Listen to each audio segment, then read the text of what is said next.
नमस्ते, मैं संदीप कुलकर्णी आप सभी लोगों का स्मॉल वीडियो सेक्शन में स्वागत करता हूँ। आज हम बात करने जा रहे हैं कि जो राइज़र और स्लीव की एफिशिएंसी है, उसके बारे में हम थोड़ी बहुत जानकारी देखने जा रहे हैं।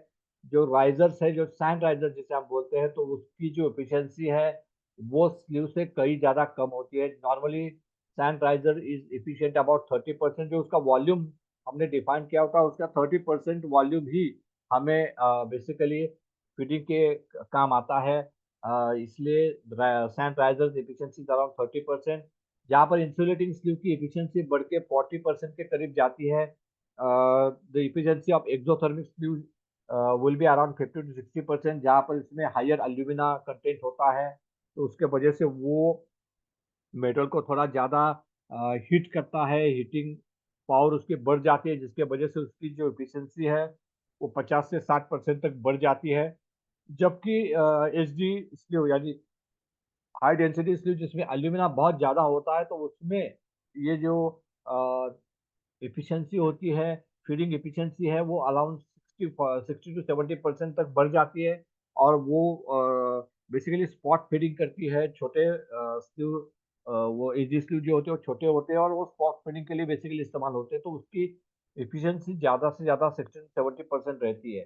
तो जब भी आप फीडिंग करना चाहते हैं, तो इस बात को ध्यान में रखें कि आपको जो राइज़र लगाना है, कौन से साइज़ का लगाना है, और अगर लगाना है तो कौन-सा लगाना है, क्योंकि अगर आपका फीडिंग एरिया का वॉल्यूम क्या है और आप राइज़र वहाँ पर कितना लगा सकते हैं, उसके ऊपर भी डिपेंड करता है कि आपको कौन-सा राइज़र लगाना पड़ेगा। या फिर आप सैंड राइज़र दे सकते हैं, या फिर एक इंसुलेटिंग लगाना है, स्लीव लगानी है, या फिर एक्ज़ोथर्मिक डालनी है, या फिर एचडीसी डालनी है। तो ये सारी चीज़ें हैं, वो आपको ध्यान में रखनी है। और इसीलिए आप इस बात को ज़रूर कोई भी राइज़र लगाने से पहले या स्क्रू लगाने से पहले इस बात को ज़रूर ध्यान में लीजिएगा कि आपके जो फीडिंग का वॉल्यूम है कि वो क्या है, और आपको कितनी एफिशिएंसी के साथ वहाँ पर फीडिंग करना है। उसके ऊपर डिपेंड करेगा कि आपको वहाँ पर क्या लगाना है।